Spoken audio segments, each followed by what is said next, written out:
Mr. President, since the end of December, the whole world has been watching as the United States continues to ratchet up tensions and whip up hysteria around Iran, claiming that help is already on the way. Moreover, in its official statements, Washington has not even tried to camouflage the true reasons for its so-called concern about the country's internal political situation, threatening new strikes against Iran. Today's meeting, convened by our American colleagues, is nothing more than yet another attempt to justify undisguised aggression and interference in the internal affairs of a sovereign state. And if the Iranian authorities, in Washington's portrayal, do not come to their senses to resolve the Iranian issue by their favorite method, delivering strikes with the aim of overthrowing an undesirable regime.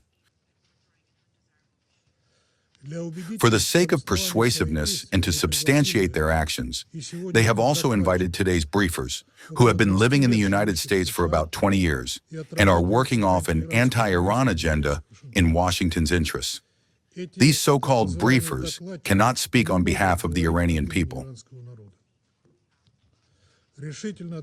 We resolutely reject attempts by the American side to disregard the valuable time of council members and to waste it on hearing briefings designed to serve the position of the meeting's initiators and having nothing whatsoever to do with issues of international peace and security. In general, what has just taken place is a disgrace and a farce, a cheap show unworthy of council members. Mr. President, we have carefully studied the letters circulated in the Security Council in recent days by the Permanent Mission of Iran. We express our solidarity with the Iranian people and mourn all innocent victims. We see that hostile external forces are trying to take advantage of the current situation to overthrow a system they find objectionable and to destroy the Islamic Republic of Iran as a sovereign and independent state. At the same time, we note that the authorities in Tehran declare their commitment to their international obligations, including the observance of human rights and the provision of conditions for the peaceful expression of public opinion, while at the same time fulfilling their inalienable duty to protect the lives of citizens, public order, and the territorial integrity of the country. As far as we can judge, the protest dynamics have gone into decline, and the situation is gradually normalizing. The government of Iran has taken the necessary measures to stabilize the situation in the economy, and a constructive dialogue with society has been established in order to resolve emerging problems. Mass marches of citizens of the Islamic Republic of Iran have taken place in support of the country's supreme leader and its independent course. The Russian Federation is convinced that today's meeting of the Council should be viewed through the prism of its mandate to maintain international peace and security and to observe the norms of international law, rather than the internal political situation in Iran. Violations of these norms and principles in the current situation are obvious.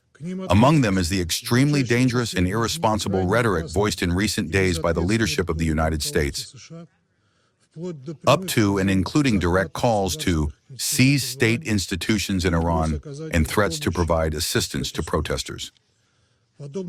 Such statements are nothing other than open incitement to the violent change of the constitutional order of a sovereign state.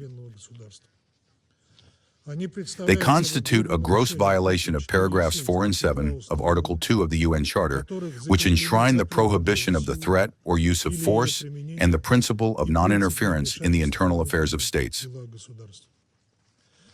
Mr. President, the events on the streets of Iranian cities in recent days go far beyond the bounds of peaceful protest actions. Facts have been recorded of the use of firearms, the killing of law enforcement officers and civilians, the arson of medical and public institutions, as well as attacks on emergency service facilities.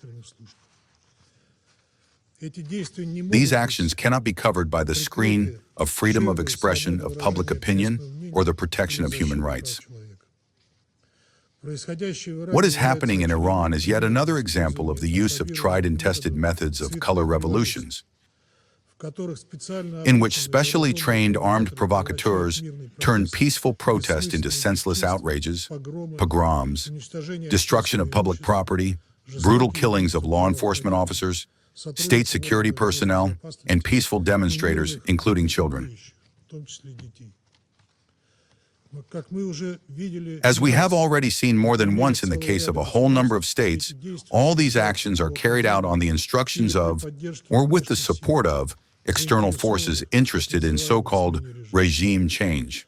In essence, in the current situation, these very external forces do not even trouble themselves to conceal their own involvement in violent actions. Given that the President of the United States openly called on participants in demonstrations to seize Iranian state authorities. The American side and its support group are actively exploiting the economic and social problems of ordinary Iranians, which have arisen as a result of illegal sanctions pressure on Iran by Western countries, in order to whip up public tension and destabilize the internal political situation. The current situation clearly fits into the policy of maximum pressure on Tehran proclaimed by Washington and supported by its allies, with the aim of advancing their own political interests in the Middle East. All possible means are being used. Moreover, this concerns not only illegal unilateral sanctions applied by bypassing the Security Council and grossly violating the principles of the UN Charter, but also the high-handed blackmail of other states through increases in trade tariffs. Our Western colleagues do not shy away from using the Security Council as an instrument to promote their agenda that is detached from reality.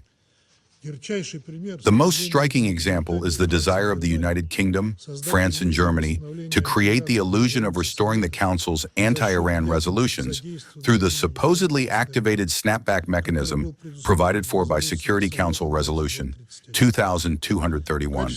As justification, the Western countries use fabrications about some kind of threat to international peace and security, allegedly emanating from Iran's peaceful nuclear program. This is despite the fact that the International Atomic Energy Agency Director General, in his reports on this issue, has never once reached such conclusions or recorded evidence of the conversion of nuclear material for military purposes, and that the entire crisis around the implementation of the JCPOA was provoked precisely by Washington and its unilateral withdrawal from the nuclear deal in 2018. Nevertheless, the E3 continues to promote its untenable narrative and to exacerbate the split in the Security Council. Of greatest concern is Washington's aggressive course toward the use of military force and threats of its use against the Islamic Republic of Iran. We condemn such actions, regardless of what arguments they are clothed in, as constituting the most flagrant violation of international law and the UN Charter. We urgently call on the hotheads in Washington and other capitals who are nurturing plans to repeat a military adventure to come to their senses and to prevent a repetition of the tragedy of June 2025, when U.S.-Israeli aggression nearly resulted in a serious nuclear catastrophe with inevitable humanitarian and environmental consequences.